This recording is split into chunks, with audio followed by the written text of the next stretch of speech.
Tara, samahan niyo ako magluto. Simpleng-simple lang to. Napakadali lang.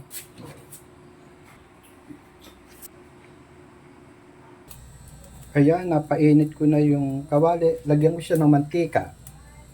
Bali, igigisa ko lang muna siya. Unahin ko ang bawang, ang sibuyas, kamatis, luha-luhain lang ng bahagya, at ang luya. Yan, igigisa ko lang muna siya dito sa bawang, sibuyas, kamatis at luya. Ganito ako magluto ng sinigang na belly. Ayan, kapag pwede na siya, pwede ko nang ihulog itong belly natin.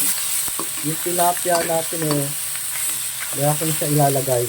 Tapos yan lalagyan ko siya ng tubig. Ayan, pwede ko lang ilagay itong tubig. Nasa inyo yan kung gaano karami ang gusto niyo yung tubig na ilagay. Kung gusto niyo masabaw siya o sakto lang sa inyo. Ayan, dagdagan ko pa siya ng konting tubig. Okay na itong sabaw niya. Pag kumulo siya, ilalagay ko itong tilapia. Tapos bali ang gulay ko lang kangkong lang ilalagay ko. Lagay ko na rin itong siling green. Pakukuluin ko lang ito ng bahagya. Tapos ilalagay ko yung tilapia. Yan, ganyan lang kasimple.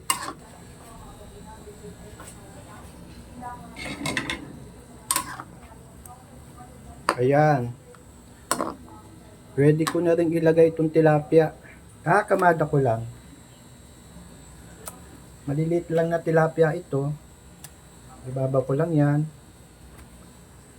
Ayan, ganyan ko lang papopormahin siya. Tatakpan lang muna natin to. Pwede na natin ilagay itong kangkong lang ang inilalagay ko. Nasa inyo kung may mga gulay kayong gustong ilagay nyo. Okra, talong, labanos. Nasa inyo kung anong available na gulay sa inyo at kung ano ang gusto nyong gulay. Pero pagka ganito ang nilalagay ko lang din, kung hindi kangkong, repolyo, yan lang nilalagay ko. Ilalagay ko muna tong kangkong bago siya timplahan. Pakukuluin ko muna. Tatakpan ko muna uli ito bago ko uli balikan. At saka ko siya titimplahan. Kaya bubuksan ko siya. Yan, ganyan lang. Kapag kumukulo na, pwede ko na siyang timplahan. Timplahan ko siya ng asin. Asin lang ang inilalagay ko. Kayo, kung gusto nyo ng patis, patis ang ilagay ninyo para sa paalat natin. Pero ako, asin lang nilalagay ko Hindi ako naglalagay ng patis. Sabi nila, mas masarap na pag patis. Nasa inyo kung ano ang gusto nyo ilagay, asin o patis. Sa akin asin ang nilalagay ko. At naglalagay din ako ng bechin, konti lang. Isa sa nagpapasarap to Nasa inyo din, kung gusto nyo maglagay ng bechin o ayaw nyo. Pero ako naglalagay talaga ng bechin. At syempre, yung paasim natin.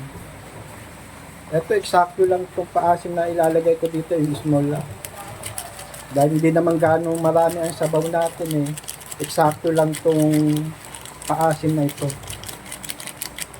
Yan, ganyan lang. Ganyan lang kasimple ang pagluto ko ng sigang na salmon belly. Pero yung iba, gusto nila yung miso. Minimiso nila ito. Pero ako, okay na sa akin to.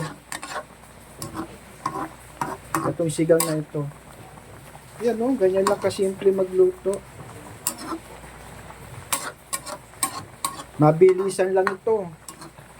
Kung nagmamadali kayo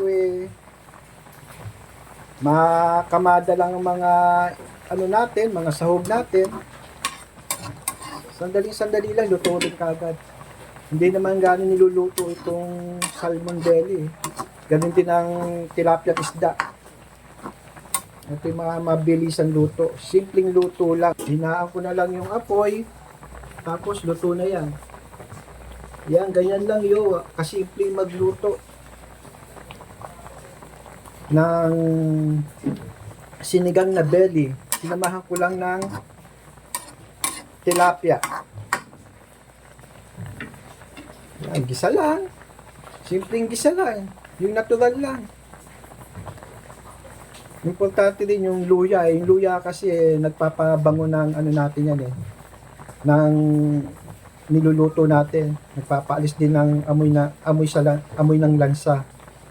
Kaya importante din ang luya. Yan, okay na ito.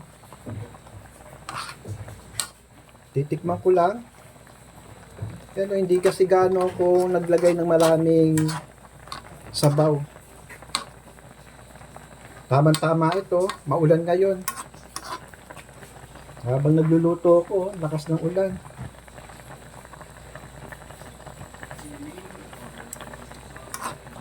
Ayan, sakto lang. Ano yan, Medyo, papayaw? ito ang sinigang na belly, salmon. Ito, luto na ito. Ayan, magugustuhan ng mga pamilya nyo yan. Kahit na bata sa inyo magugustuhan yan. Si Twins. Hindi pa pwede si twins Ayan. Konting kulo na lang, luto na ito. Saktong-sakto lang yung asim niya. Tapos yung alat niya, okay lang. Tapos na po, luto na po ang sinigang na belly salmon natin na sinamahan ko ng tilapia. Mahilig kasi ako sa tilapia. Ayan po, salamat po sa panonood ninyo. Kahit paano sana may na-share akong lutong pangbahay.